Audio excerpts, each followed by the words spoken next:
हरे कृष्णा। आज हम नवे अध्याय का 22वां श्लोक पढ़ेंगे 9.22।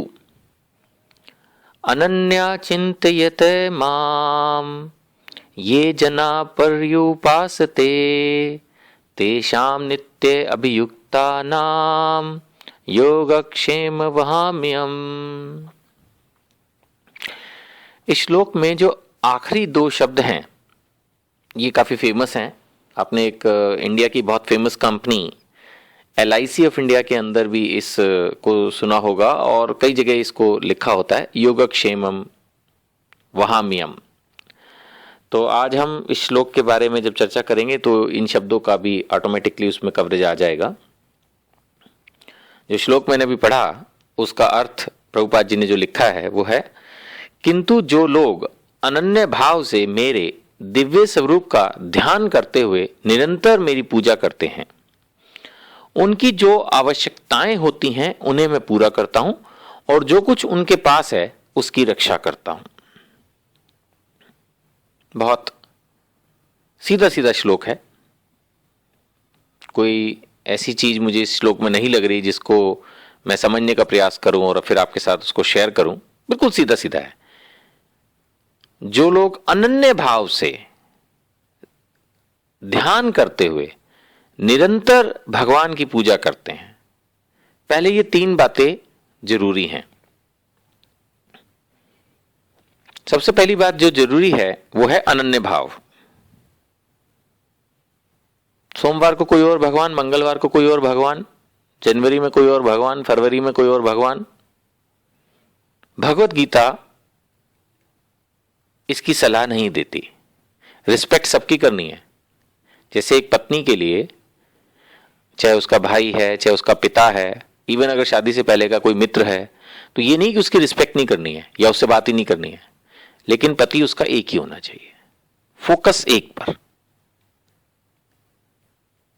इसी तरह से हमें सभी देवी देवताओं, सभी धर्मों, सभी व्यक्तियों की इज्जत करनी चाहिए, लेकिन हमारे जो परम ईश हैं, जो परम भगवान हैं, वो एक होने चाहिए। अगर शास्त्रों की माने तो वो परम भगवान होने चाहिए भगवान श्री कृष्ण।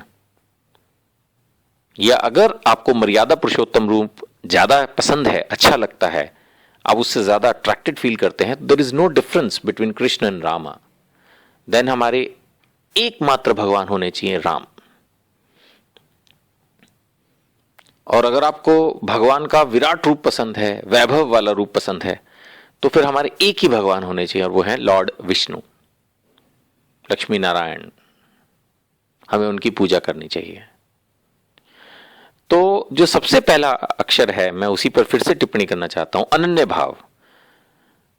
मेरी सलाह अगर आप माने तो अगर हम भगवान के मित्र बनना चाहते हैं, उनके साथ खेलना चाहते हैं, रिलैक्स लाइफ जीना चाहते हैं, तो हमें राधा कृष्ण की भक्ति पूजा सेवा करनी चाहिए। अगर हम मर्यादा पुरुषोत्तम रूप में भगवान को देखते हैं, समझते हैं, जानना चाहते हैं, तो हमें सीताराम की भक्ति करनी चाहिए। और अगर हमको भगवान का वैभव, शक्तिशाली रूप पसंद है, तो हमें लक्ष्मी नारायण, विष्णु जी की भक्ति करनी चाहिए, सेवा करनी चाहिए। इन तीन में से भी एक ही रूप पर ध्यान देना चाहिए। जब हम हरे कृष्ण महामंत्र का जप करते हैं तो हमें कृष्ण में भी कृष्ण और राम में भी कृष्ण शब्द का ही इस्तेमाल करना चाहिए।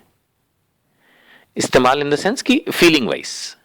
हम ये ना सोचें कि जब हम हरे कृष्ण महामंत्र कर रहे हैं तो हम अयोध्यावासी राम और मथुरा वृंदावन वासी कृष्ण दोनों का नाम जप कर रहे हैं। नहीं, मुंह से शब्द हम उतार रहे हैं बेशक कृष्ण और राम, लेकिन हमें भक्ति और जप एक ही के लिए करना चाहिए, या तो सिर्फ राम या सिर्फ कृष्ण। आगे भगवान कह रहे हैं कि मेरे दिव्य स्वरूप का ध्यान करते हुए निरंतर मेरी पूजा करते हैं। यह भी बहुत इंपॉर्टेंट है। हमारे जीवन में उतार चढ़ाव आते हैं, कुछ ना कुछ समस्याएं आती हैं और हम ढीले पड़ जाते हैं, बट दृढ़ता बहुत जरूरी है भक्ति के लिए। सफलता तभी मिलेगी जब हम दृढ़ता के साथ निरंतर लगे रहेंगे। ये बहुत जरूरी है और उसी बात को यहां पर दिया गया है। अगर ऐसा होता है तो भगवान एक तरह से एश्योर कर रहे हैं कि जो उनकी आवश्यकताएं हैं उन्हें मैं पूरा करता हूं। यानी कि भगवान, देखिए, हर कोई जानता है कि हमारे हृदय में परमात्मा है हर कोई बोलता भी है, लेकिन जब कोई मुसीबत की घड़ी आती है तो शायद कभी कभी उसको डर लगने लगता है, फिर उसको लगता है कि भगवान को कुछ नहीं मालूम, देखो मेरे साथ कितना दुख हो रहा है और भगवान नहीं देख रहे हैं। एक्चुअली भगवान को सब कुछ पता है। हमारे कर्मों के अनुसार जो हमें मैक्सिमम मिल सकता है, भगवान शायद उससे भी ज्यादा दे देते हैं। बैंक तो अगर हमारा बैलेंस 10,000 है तो उससे ऊपर का चेक बाउंस कर देगा, लेकिन भगवान अगर हमारा बैलेंस 10,000 है तो 1,00,000 भी दे देते हैं, 1 करोड़ भी दे देते हैं।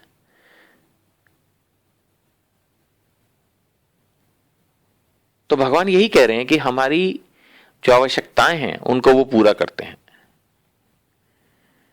और जो उनके पास है उसकी मैं रक्षा करता हूं। ये भी भगवान एक एश्योरेंस दे रहे हैं कि जिसके पास जो कुछ भी है भगवान उसकी रक्षा करते हैं। तो हमें भगवान पे फेथ रहना चाहिए।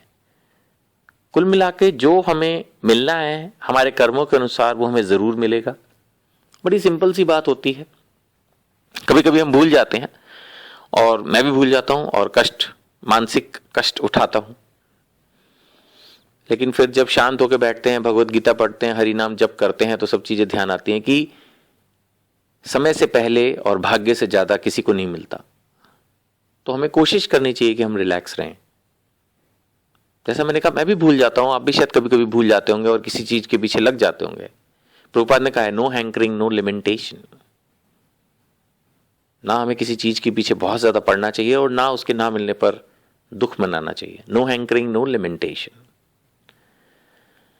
तो इन बातों को ध्यान रखने का हमें प्रयास करना चाहिए। भगवान पर विश्वास रखना चाहिए, अनन्य भाव से उनकी भक्ति करनी चाहिए, सेवा करनी चाहिए, उनके बनाए जीवों की सेवा करनी चाहिए, माता पिता की सेवा करनी चाहिए, लेकिन निरंतर। मेन बात, मुख्य बात जो इसमें आ रही है वो है निरंतर मेरी पूजा करते हैं।